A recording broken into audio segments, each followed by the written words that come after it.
Kemudian kita tengok bab penyusuan sikit malam ni seperti lalu, bab penyusuan, bab ujung-ujung tajuk ni. Okay, kita review balik. Tapi asasnya ini juga berkaitan dengan kekeluargaan. Jagalah keluarga baik-baik. Hidupkan keluarga kita dengan suasana agama. Assalamualaikum warahmatullahi wabarakatuh. Alhamdulillah. Alhamdulillahi rabbil alamin. Wassalatu wassalamu ala ashrafil anbiya wal mursalin. Wa ala alihi wa ashabihi rasulillahi ajma'in. Allahumma salli ala sayyidina wa habibina wa syafi'ina wa zukhrina wa maulana Muhammad sallallahu alaihi wasallam. Qala Allah Ta'ala fi kitabil aziz, a'udhu billahi minasyaitanir rajim. Laqad ja'akum rasulun min anfusikum azizun alaihi ma anittum harisun alaikum bil mu'minina raufur rahim. Fa in tawallaw faqul hasbiyallahu la ilaha illahu alaihi tawakkaltu wa huwa rabbul arsyil azim. Sesungguhnya telah datang kepada kamu seorang rasul dari golongan kamu sendiri, yaitu Nabi Muhammad sallallahu alaihi wasallam, yang sangat berat kepadanya sebarang kesusahan yang ditanggung oleh kamu dan yang sangat inginkan kebaikan bagi kamu, dan ia pula menumpahkan perasaan belas kasih sayangnya kepada orang-orang yang beriman. Kemudian jika mereka berpaling engkar, maka katakanlah, wahai Muhammad, cukuplah bagiku Allah yang menolong dan memeliharaku. Tiada Tuhan yang berhak disembah melainkan Dia. Kepadanya aku berserah diri, dan Dialah yang mempunyai arasy yang besar. Surah At-Taubah ayat yang ke-128, 129. Wa an Asma binti Abi Bakr As-Siddiq radhiyallahu anhuma 'anil Nabi sallallahu alaihi wasallam qala ana ala haudi antaziru man yaridu alayya fa yukhadhu binasin min duni fa aqulu ummati fa yuqal la tadri masyaw ala al-qahqara. Qala ibnu Abi Mulaikah, Allahumma inna na'udzubika an narji'a ala a'qabina aw nuftan.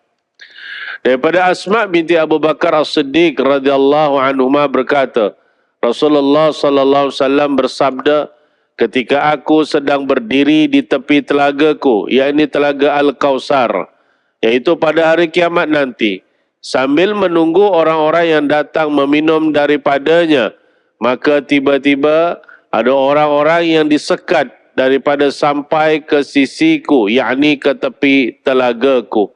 Lalu aku berkata, bukankah mereka itu juga dahulunya daripada umatku?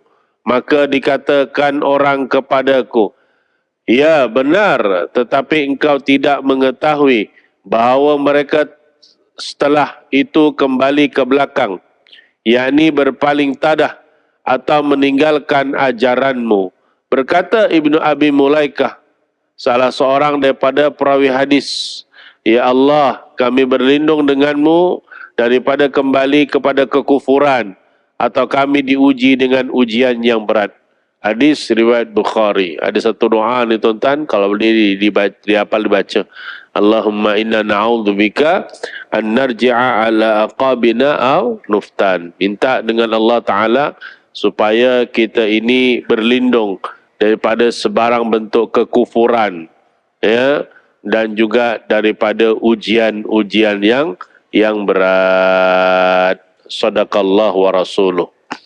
Yang berbahagia Tuan Nazir Masjid, seterusnya kepada Lijatan Kuasa, Sahibul Fadilah, Fadil Ustaz Hakim, kita punya Hakimi, kita punya imam bertugas, para muazzin, datuk-datuk, datin-datin, tuan-tuan haji, puan-puan hajah, muslimin, muslimat yang dirahmati, dikasihi Allah Subhanahu Wa Taala.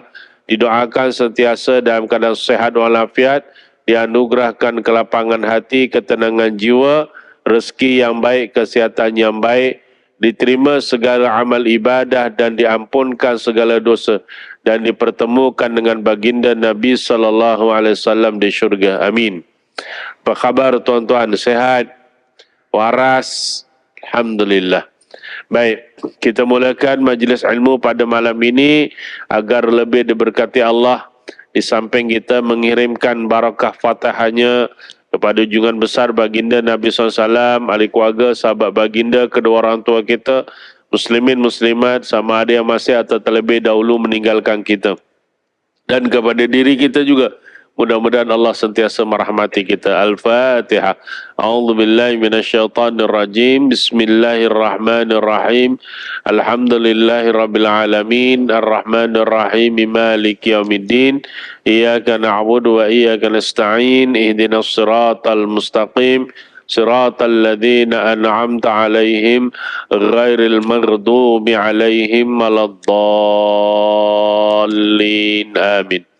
Muslimin, muslimat yang dirahmati dikasihi Allah. Alhamdulillah malam ni kita jumpa niat iktikaf dalam masjid plus minus lebih kurang 40 minit ya, menanti Isya ya, dan tuan-tuan pun sedia maklum ya, besok adalah sebagai satu hari yang penting bagi kita lah yang duduk di negeri Selangor khususnya, yang mana besok adalah hari mengundi. Jadi mengharap pada tuan-tuan tunaikanlah tanggungjawab sebaik-baiknya dan mudah-mudahan tuan-tuan dapat memilih apa yang tuan-tuan pilih berdasarkan pengetahuan, berdasarkan tawakal kita kepada Allah Subhanahu Wa Taala. Dan bagus juga kalau malam ni tuan-tuan solat hajat, istikharah, kan, minta Allah Ta'ala tunjukkan apa yang sepatutnya kita pilih, kerana ianya adalah sebahagian tanggungjawab kita. Bukan sahaja dalam negara kita, negeri kita,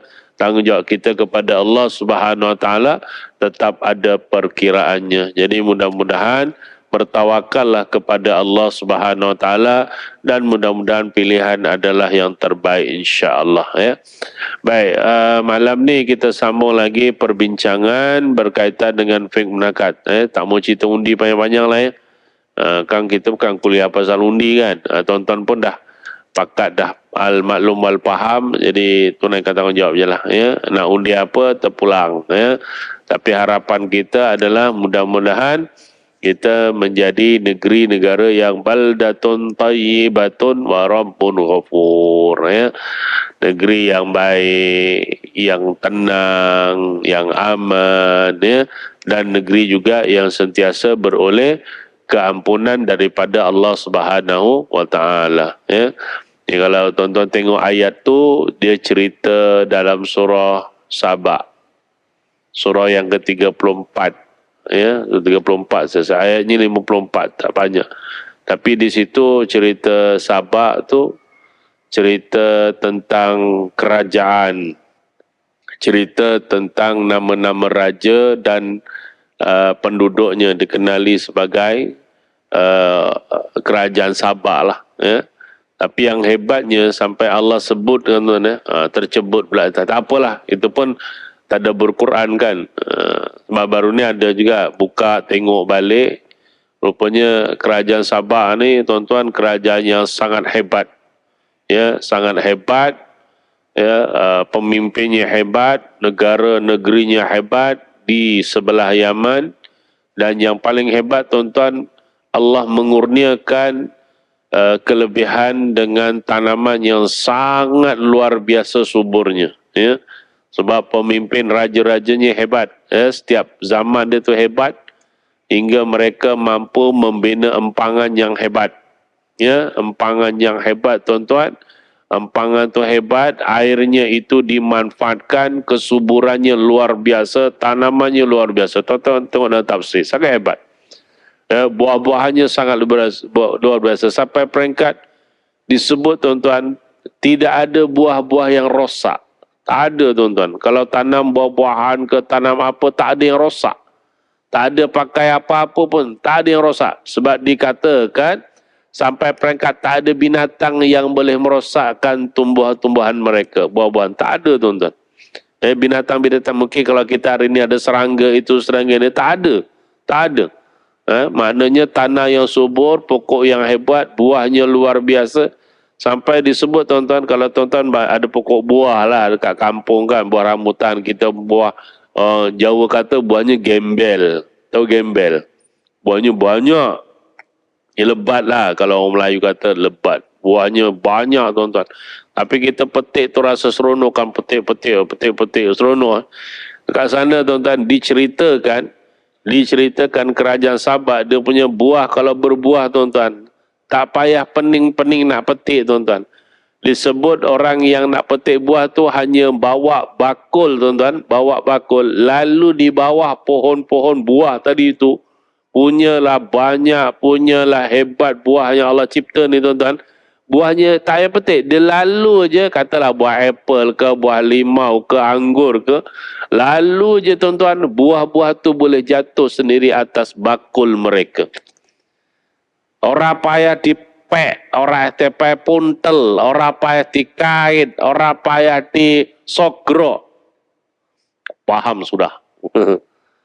Petik, orang payah dipek, payah itu dipetik. Orang apa yang dipuntal-puntal. Puntal-puntal maknanya kalau kita kadang setengah buah tu, kita kena pusing kan. Oh jatuh. Ayah. Orang apa yang disogrok. Tersogrok tu. Kalau galah tolak. Mau jatuh kan. Tak apa ya. Itu disogrok tuan-tuan. Maknanya lalu kita buahnya punya boleh jatuh ke dalam bakul mereka. Sangat hebat tuan-tuan. Tetapi tuan-tuan, jangan lupa. Allah menghancurkan kerajaan Sabak ni tuan-tuan. Allah menghancurkan kerajaan Sabak kerana kesombongan raja-raja mereka. Sombong tuan-tuan.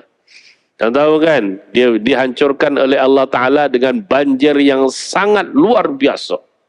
Tsunami lah senang kata tuan-tuan, macam tsunami. Tapi bukan disebabkan air laut, tetapi rupanya tuan-tuan, bila dibaca, kesombongan mereka ni sebab menolak. Ada Nabi bawa ajaran akidah, tolak. Ada Nabi bawa ajaran syariat, tolak. Ada Nabi yang ajak untuk ibadah, tauhid pada Allah, tolak. Yang disembah, matahari. Itu yang Allah murka. Yang disembah matahari. Jadi, dihantar Nabi tolak.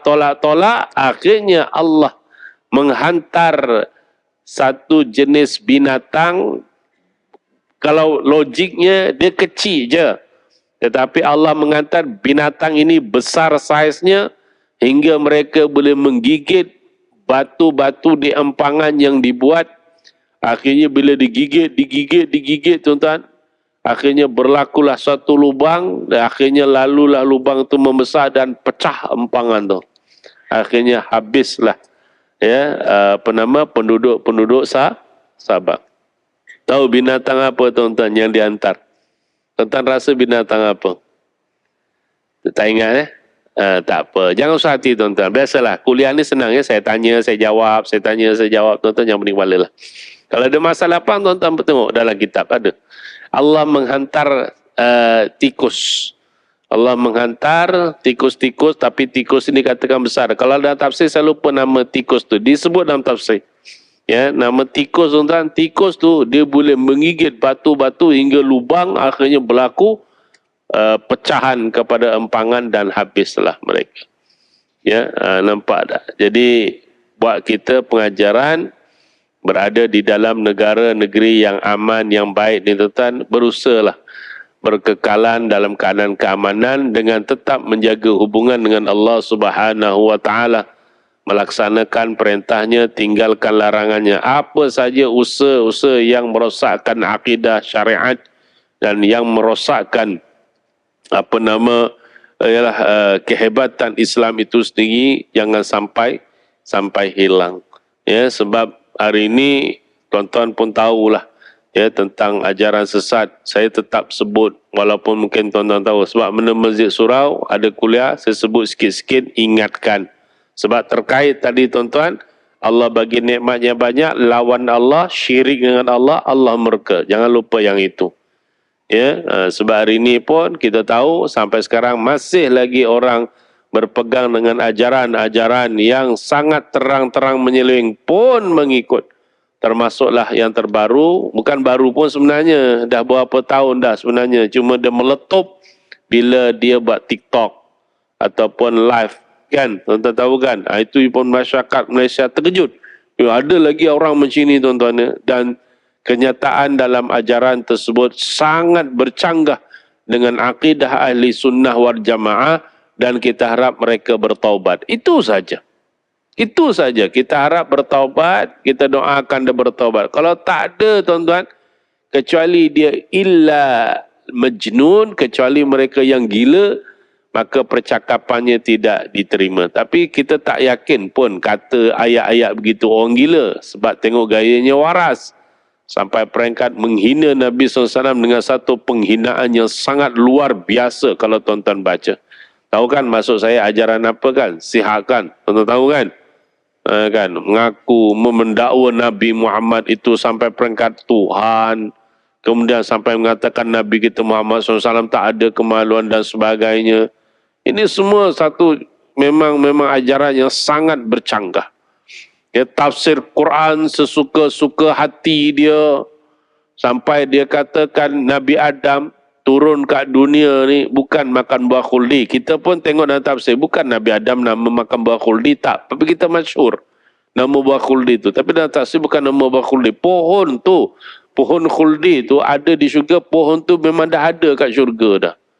Buah apa wallahualam, tapi sifat manusia kan begitu kan. Tu pokok apa? Rambutan. Buahnya buah rambutan, sifatnya begitu kan. Tu pokok apa? Durian. Buahnya durian. Dia tak ada. Tu pokok apa? Durian. Lah, buahnya kok manggis? Tak ada. Tak akan ada. Kalau ada tu ditampal-tampal lah, tuan-tuan senang kata gitulah. Walaupun sekarang ni kita tengok buah yang depan mata kita ni sebahagian daripada yang ada kat dunia je. Sebenarnya banyak lagi. Kan, buah pelik-pelik. Kat Indonesia tu baru kita tengok, tuan-tuan, ada orang dia suka cari buah-buah liar. Ada satu nama buah apa nama? Buah lara. Buah lara ke buah apa namanya, tuan-tuan? Kan, tuan-tuan tengok, tuan-tuan, dia hanya bermusim bulan 8, tapi buah dia sebiji. Dia buah tu menjalar kan. Tapi buah tu sebiji macam buah manggis, tapi menjalar, tuan-tuan. Dia hanya bulan 8 saja. Tuan-tuan cuba tengok. Sangat luar biasa. Ada satu buah tu saya tengok sebiji macam buah tembikai, tapi hidup atas pokok, tuan-tuan. Ada tengok tak? Ada tengok tak? Tak tengok Ialah selalu ngaji Quran aja. Haji kena tengok. Allah, kita tengok, Masya Allah, Allah ni sangat hebat, tuan-tuan. Tak apalah, kita tinggalkan. Dia kata, tuan-tuan, tapi masyaallah kita kata buah khuldi kan. Buah khuldi lah, biasa orang dengar kata gitulah. Tapi ada juga budak kurus kahwin. Saya pernah tanya tau, budak kurus kahwin, Nabi Adam makan buah apa? Buah khalqum. Lagi teruk, tuan-tuan, begitu. Terkejut saya. Kan? Tapi dia ni tafsir lagi dahsyat, tuan-tuan. Sampai dia kata, saya tak sampai hati nak sebut perkataan buah tu. Tuan-tuan tengoklah sendiri. Kan? Dia kata bukan. Tapi Nabi Adam makan buah dua yang dilarang, katanya. Buah tu kat lelaki, buah tu kat perempuan. Termenung kita, tuan-tuan. Faham tak faham? Bawa faham aja lah. Tak sanggup aku nak lukis, sebut pun tak sanggup. Sampai macam itu, tuan-tuan. Semua budak-budak. Lepas tu tengok satu keluarga. Yang kita fokus keluarga. Perbincangan kita kekeluargaan kan. Kalau ikut cerita tu keluarga tu, anak 2 orang dengan mak ayah. Menung kita, tuan-tuan. Anak dara 2 orang boleh cakap macam itu. Dia akui lagi mak bapak dia. Astagfirullahaladzim. Itu kalau meninggal, tuan-tuan, dalam keadaan macam itu, tak bertaubat, tidak mengucap kalimah syahadah, agak-agak Islam tak ada, tuan-tuan. Wallahualam. Tapi zahirnya terang-terang lah, tuan-tuan kan. Nak jawab apa dengan Allah Ta'ala? Itu yang Nabi sedih, Nabi menangis. Umatnya akhir zaman nanti, tuan-tuan, sampai begitu saya bacakan hadis tadi saja. Saya baca, saya buka, jumpa hadis tu. Kita baca, ingatkan.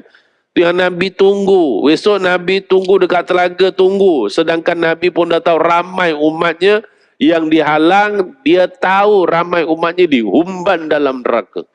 Yang Nabi menangis, kita sedih, tuan-tuan. Lepas tu seboleh daya, tuan-tuan, kita tahan akidah, tahan keluarga kita dengan akidah yang betul, yang baik. Kiri kanan kita tu pun kena tegur nasihat. Kalau ada yang non-Muslim, kalau nampak Islam, tawarkanlah, tuan-tuan. Kok dia boleh memilih Islam. Macam ada yang berlaku dekat mana tu, Dia seorang pakcik, dia tua, sakit, kan. Saya tengok luar negara ke dalam negara, saya lupa. Tapi saya tengoklah baca. Kan. Dia sakit tuan-tuan, hidup sebatang kara, duduk depan masjid, kalau negara. Kan, duduk dekat depan masjid, akhirnya dia berkawanlah dengan orang-orang Islam, sedangkan dia bukan Islam. Tuan-tuan tengok ada. Ya. Kemudian dia diceritakan dalam tu, akhirnya dia bercakap dengan rakan-rakan Islam. Dia kata, saya cuma nak minta tolong, kalau boleh kalau saya mati, sebab dia dah didiagnosis kan, dia tu ada kanser. Dia tak nak dia dikebumikan oleh orang-orang gereja. Dia minta rakan-rakan Islam Muslim ni tolong. Kemudian rakan-rakan tu kata, boleh kita nak tolong, tapi awak kena syahadah lah. Ringkas kata, dia pun syahadah. Hujung-hujung nyawa dia sakit tuan-tuan. Kemudian dia pun syahadah, dan kemudian 24 jam dia meninggal. Allahumma salli ala Muhammad. Mudah-mudahan Allah. Kata ada viral tuan-tuan, dia punya video tu. Ya, kalau betul lah tuan-tuan, gitulah gambaran ceritanya. Mudah-mudahan baginya syurga. Sebab tu tak mustahil apa yang berlaku di zaman Nabi SAW, beberapa orang sahabat yang tidak sujud walaupun hanya sekali, kemudian meninggal syahid, tempatnya di dalam syurga. Tak mustahil juga macam tadi. Itu yang mudah-mudahan dapat. Kita tawarkanlah tuan-tuan. Ya, tawarkan kepada mereka untuk menerima Islam dan hidup sebagai seorang Muslim. Dalam erti kata hidup sebagai seorang Muslim dia sendiri ataupun dalam keluarga. Ya, itu yang kita bincang-bincanglah. Kita pun dah kat ujung-ujung ni. Yang lepas ni tuan-tuan, saya dengar saya dah cerita bab nafkah. Ya, itulah saya jeli-jeli nafkah dah selesai. Kemudian kita tengok bab penyusuan sikit malam ni seperti lalu, bab penyusuan, bab ujung-ujung tajuk ni. Ya, kita review balik. Tapi asasnya ini juga berkaitan dengan kekeluargaan. Jagalah keluarga baik-baik. Hidupkan keluarga kita dengan suasana agama. Yang biasa sampai sekarang orang tanya bila program Ustaz nak jaga rumah tangga macam mana. Ada satu program tu soalan dia rahsia menjaga rumah tangga. Bahagia. Dia tak ada rahsia pun sebenarnya. Kita dah banyak kali sebut. Tinggal buat. Nak jaga rumah tangga ni dua perkara jaga. Tapi kena buat sama-sama lah. Suami, isteri, mak, bapa, anak-anak, cucu, cicit kan. Buat sama-sama lah. Baru rumah tangga tu sakinah, saadah, cantik. Benda simple je. Kalau tuan-tuan dulu baru kahwin dah buat, kemudian semua hidup kahwin ni dah buat, walaupun kata dah hujung-hujung usia, cuba buat teruskan. Biasakan.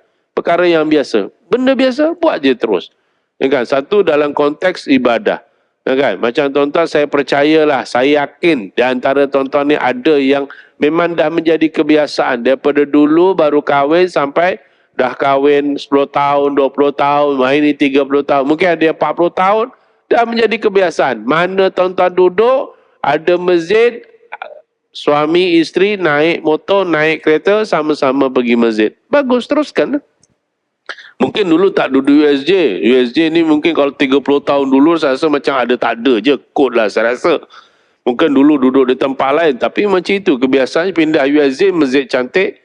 Mihrab kita pun macam Masjid Nabawi kan. Kita pun dah menjadi kebiasaan. Maghrib suami isteri pergi masjid. Teruskan. Ada yang bawa anak. Teruskan. Ada yang bawa cucu. Teruskan. Itu teruskan. Dekat rumah, Quran dibaca. Walaupun sekali kan dapat baca, tapi buat sama-sama lah. Baca surah Yasin sama-sama. Tak ada masalah, bacalah. Kan? Zikir, doa sama, solat jemaah lagi bagus. Kalau boleh tahajud lagi luar biasa. Ibu-ibu bangkit bangun, 4 pagi terjaga, solat, kejutlah suami, bang, solatlah 2 rakaat pun jadilah. Kan macam itu. Buat sama-sama.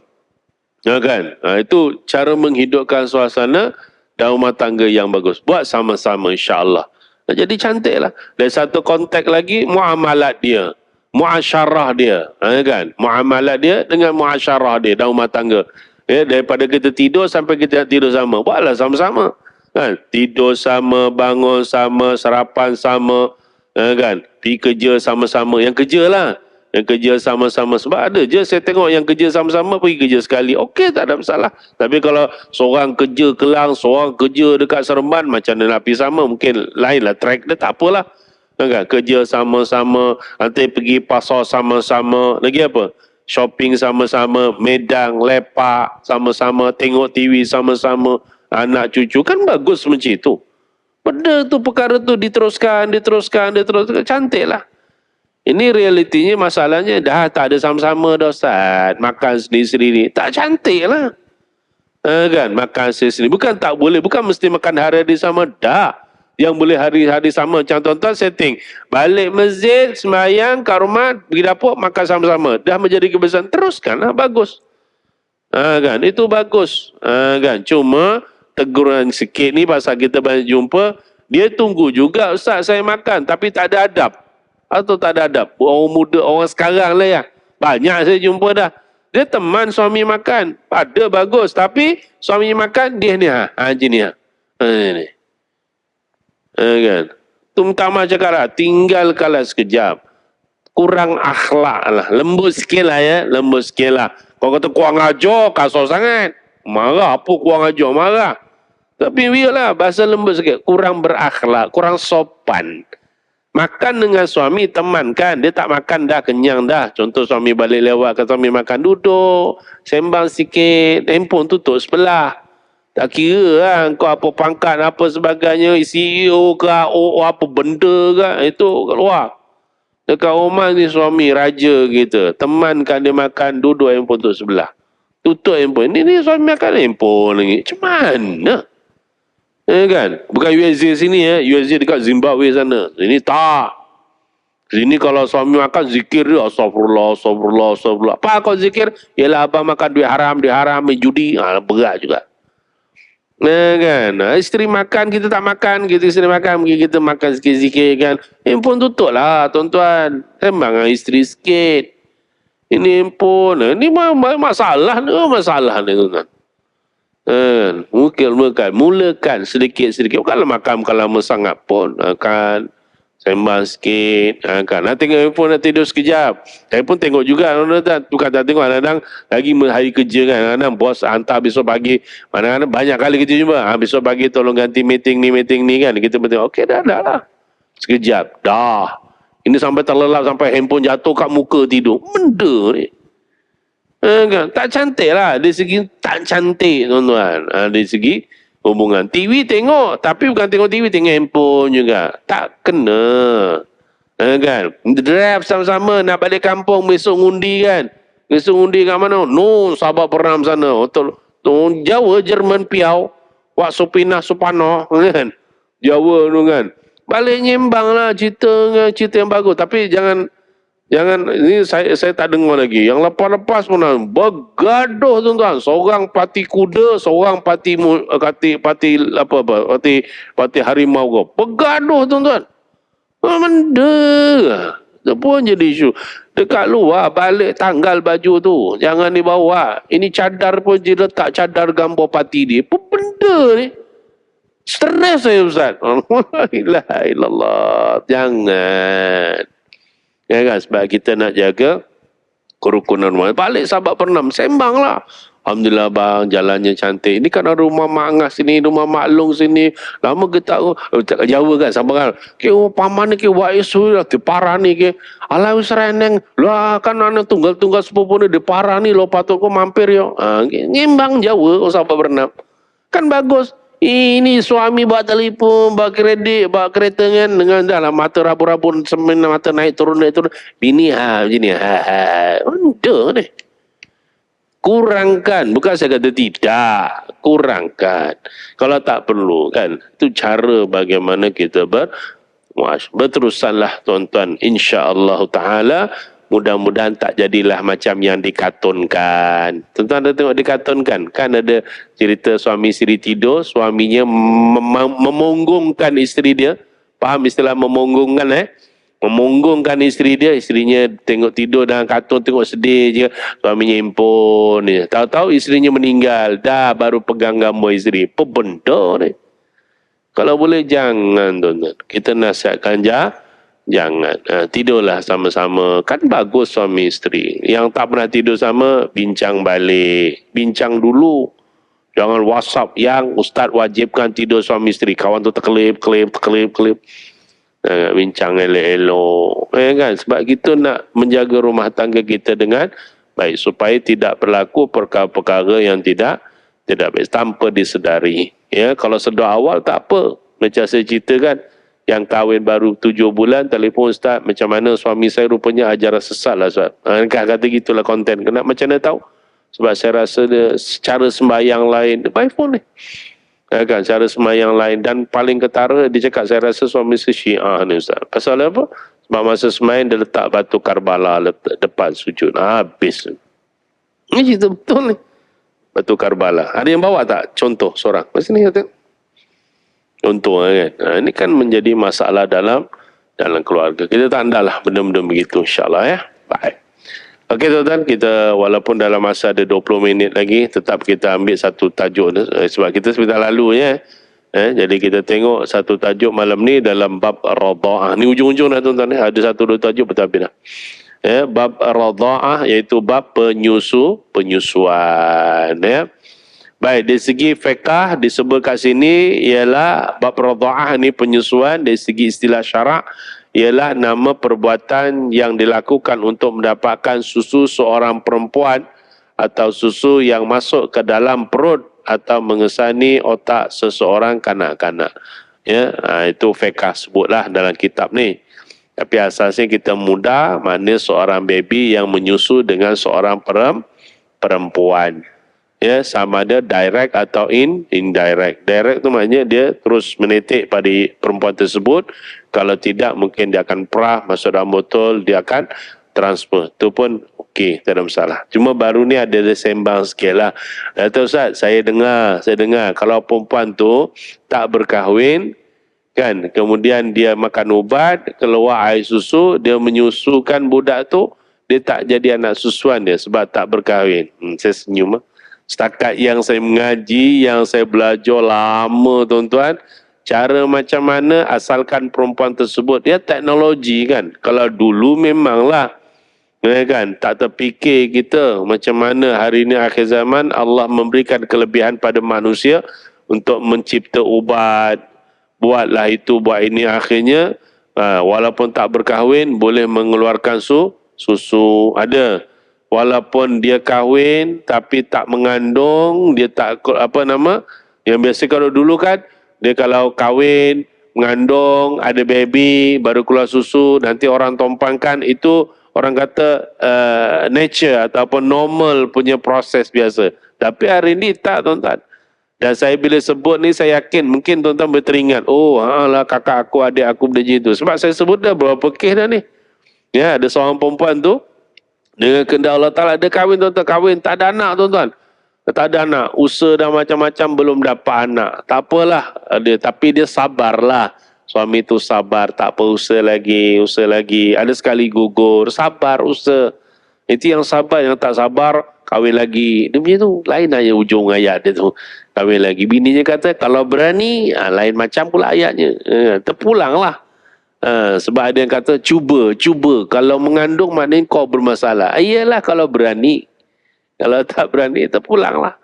Kan? Tapi yang saya sebut, dia dengan izin Allah Ta'ala, tak apalah, dapatlah seorang anak yang saya tak tahulah macam mana dapat baby tu, tapi yang pasti dia dapat baby tu, dan dia jumpa doktor, tontang, doktor bagi ubat apa benda, dengan izin Allah, walaupun dia tak mengandung, dia boleh mengeluarkan susu dan dia menyusukan baby tersebut. Walaupun jarang benda ini berlaku, tapi ada. Boleh tak? Tak ada masalah. Yang saya belajar tak ada masalah tuan-tuan. Boleh, asal penting ibu tadi tu, wanita tadi mengeluarkan susu untuk disusukan kepada baby tu. Tak ada masalah. Kemudian yang terbaru ni ceritanya pula, dia tak kahwin pun. Bila tak kahwin macam mana? Keadaannya sama saja tuan-tuan. Ya, keadaannya sama. Itu yang sakat saya tak tahu, ya. Tapi dalam hal ini saya merasakan kepada anak-anak tuan-tuan, jangan pula alah mak, tak payah kahwin, kau diobati kau jika anak wong. Jangan begitulah. Takkan tak teringin nak kahwin, nak ada suami, nak ada mengandung sendiri. Kan itu kesempurnaan seorang wanita. Jadi maknanya boleh direct ataupun indirect. Yang ada kawan saya tu, Saya dah tak tahulah saya dah cerita ke tak cerita, wallahualam saya dah lupa dah. Tapi ini betul kawan saya, dia mengandung dapat baby, kemudian birasnya ke saudaranya dekat luar daripada Selangor, mak lahir juga dengan baby juga, cuma maknya meninggal. Maknya meninggal. Ini cerita betul ni. Ya, maknya meninggal, dari rezekinya Allah Ta'ala bagi kelebihan pada dia, mana ada lebihan susu di perah, kemudian dimasukkan di perah lah. Perah lain macam pula bunyinya. Apa istilah cakapnya? Di pam, di pam, ya. Bila di pam elok aja, kemudian di frozen kan, dihantar. Alhamdulillah jadi anak susuan. Ya, itu hukum ya. Baik, dalil pensyariatannya tuan-tuan, bahawa hukum seorang perempuan menyusukan bayi yang bukannya adalah harus, kerana ia telah diamalkan sebelum dan selepas kedatangan Islam. Paling jelaslah, tentulah baginda Nabi SAW. Kita tahu dah menjadi culture orang Arab, termasuklah Nabi kita. Nabi pun ada saudara susuan Syaibah, kata salah saya namanya. Dia berapa orang, tapi saya ingat nama Syaibah. Itu adalah adik-beradik susuan Nabi SAW. Bolehlah ya. Dengan tujuan beberapa keadaan yang saya sebutkan tadi, yang saya sebut cerita, boleh jadi bila melahirkan anak, tiba-tiba ibu tersebut meninggal, ataupun ibunya sakit, kan? Ada seorang sahabat saya tu, ini pun berlaku juga, kesian dia. Dia lahirkan anak, tiba-tiba dia sakit. Baby tu, baby okey, dia pula sakit. Jadi doktor terpaksa pisahkan dia, duduk kat hospital. Baby bayangkan macam tu. Kalau baby macam mana nak takkan nak dia bagi susu Dutch lady pula ya. Dutch lady tak kena dah. Betul ya? Yang doktor-doktor lebih tahu kan. Tak tahulah, mungkin ada susu yang mungkin ada punya sesuai untuk baby, ada kan. Dutch lady tu tak sesuai sangatlah kot. Apatah lagi susu Milo Ice pula. Oh, luar biasa, baby dia pergi Milo Ice lain macam dia. Jadi maknanya tuan-tuan, ibunya ditahan di hospital ya. Ambil masa tuan-tuan, ambil masa juga ya. Jadi baby tu tak boleh disusukan oleh ibunya ya. Saya tak tahulah yang pasti maknanya mungkin dia susu secara tin, ataupun mungkin ada orang lain yang boleh ditumpangkan. Itu cara dia. Itu hikmahnya sangat besar ya, insya-Allah.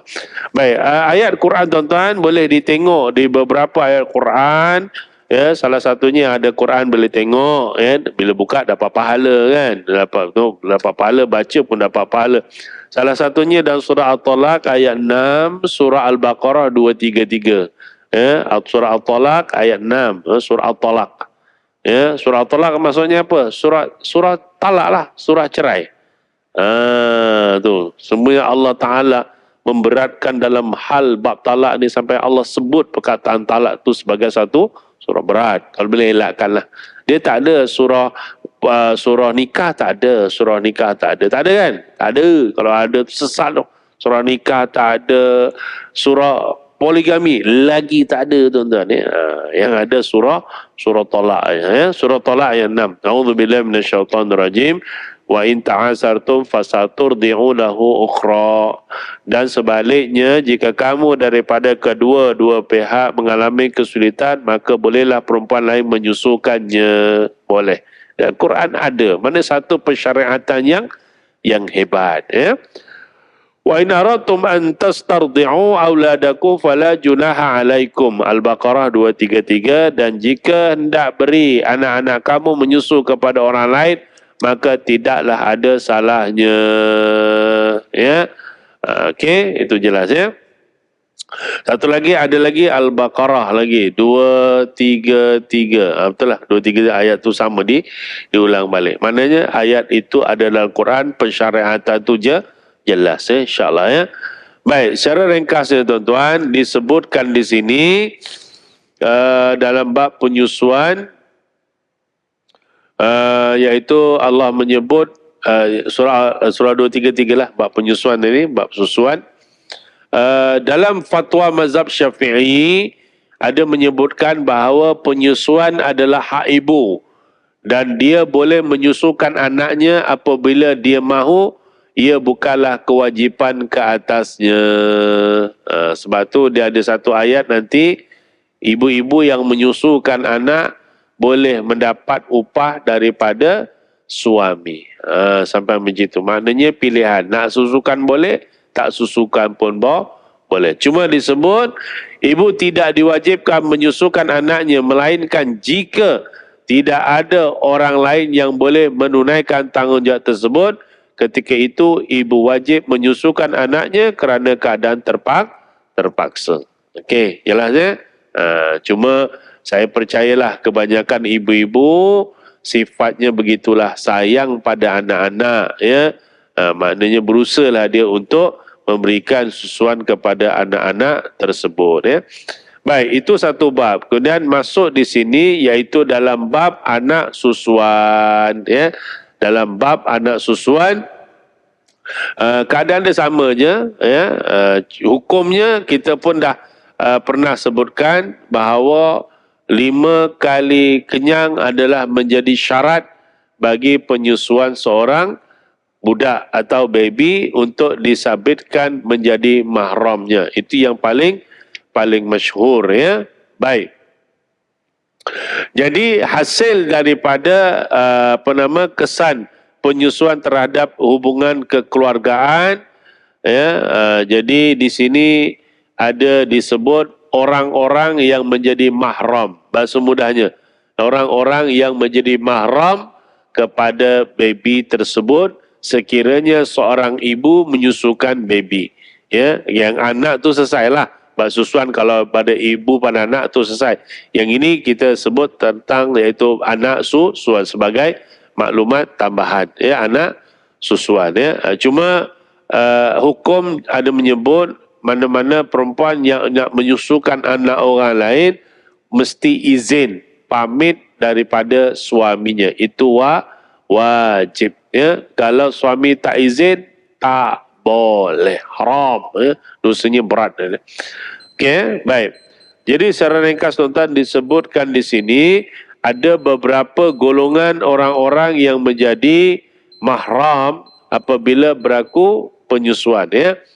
Baik, yang pertama disebut sini anak yang disusukan haram berkahwin dengan ibu susuannya ya. Itu tak payah sebut panjang-panjang pun tahulah ya, ibu susuan. Kemudian diharamkan juga adik-beradik perempuan ibu susuan kerana mereka itu adalah ibu saudara, makcik. Ya kan? Maknanya dia menyusu seorang perempuan namanya Siti. Siti ada adik-beradik perempuan namanya Minah. Jadi Minah tadi itu adalah makcik susuan. Walaupun dia tak menyusukan, tapi dia menjadi makcik susuan, sabit mahram. Bila sabit mahram ni mana? Mahram, ingat tuan-tuan ya? Mahram ni maknanya orang yang kita tidak boleh kahwini, maka padanya tidak menjadi isu aurat yang menjadi kebiasaan.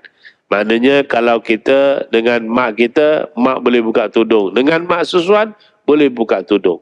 Kita dengan makcik kita, kan, boleh salam. Tak ada masalah, tak batal wuduknya. Makcik kita buka tudung, tak ada masalah. Sama juga dengan mak susuan.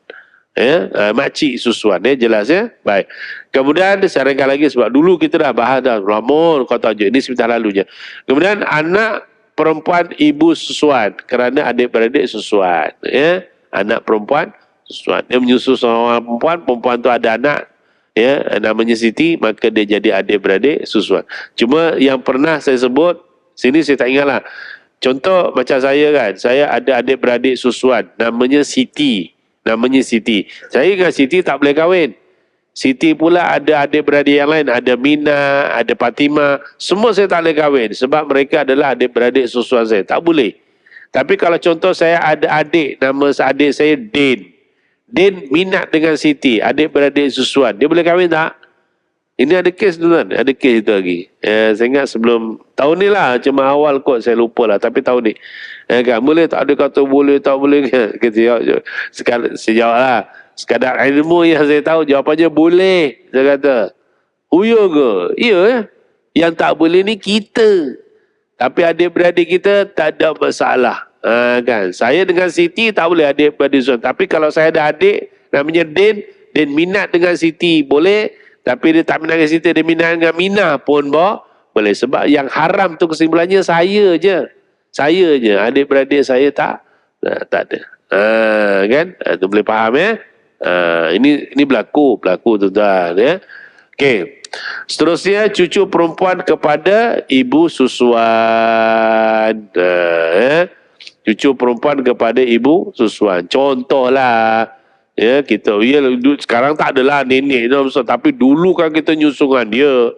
Bila nyusungan dia pun dah jadi nenek, dia pun dah dapat menantu, menantunya pun ada anak, jadi cucu lah. So dengan kita ni jadi apa tuan-tuan? Kita jadi pak saudara dia lah, pak saudara susuan. Pun sama pun di antara orang yang tidak boleh dikahwini. Dan termasuklah ibu susuan ya. Ibu kepada ibu susuan itu nenek susuan ya. Pun di antara orang yang tak boleh, kita tahu ya, faham nenek susuan ya.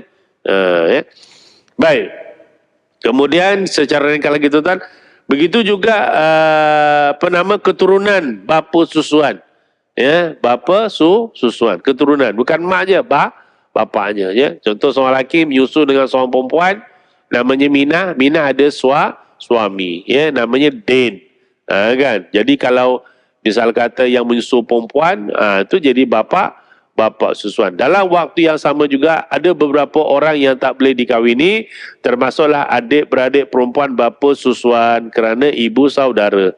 Dia sama je, yang tadi sebelah ibu, yang ini sebelah ayah. Dia terbalikkan aja ya.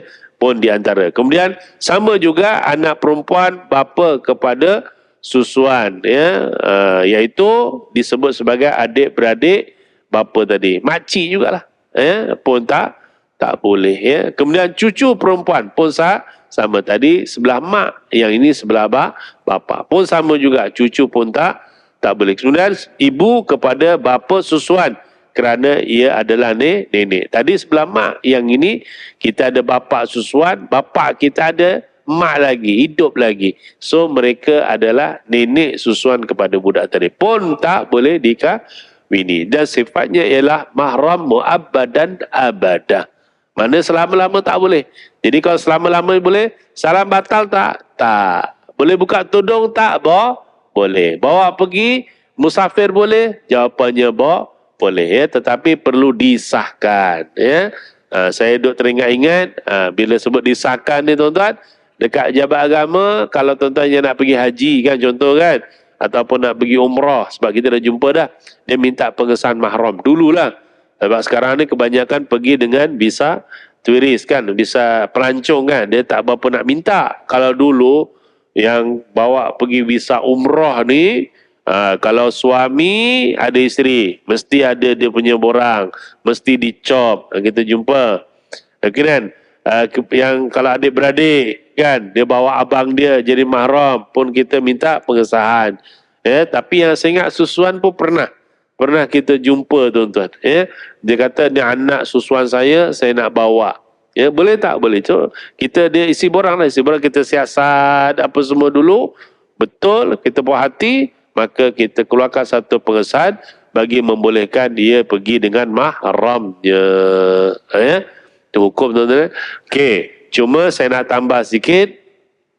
Yang jadi mahram ni tuan-tuan hanya dalam bab maknanya segi aurat mahram saja. Ya, dia bukannya sabit kepada nasab ya. Saya habiskan kat sinilah, insya-Allah punya. Ya, yang sikit ni sambung akan datanglah. Ya, cuma nak bagi tahu dia cuma sabit mahram saja, bukan sabit nasab. Jelas ya? Dia tak boleh pula dibinkan kepada bapa susuan, tak boleh, haram, tetap haram. Kalau tak tahu binti Abdullah, itu saja, jelas. Dan kalau meninggal anak susuan tidak boleh dapat pusaka kecuali ada harta, bagilah hibah, bagilah wasiat. Boleh, tak ada masalah. Wasiat tak lebih 1/3. Tapi kalau kita tak nak pening-pening kepala, masa kita sehat, kita okey, ini pun anak kita seorang, anak susuan, transfer pula.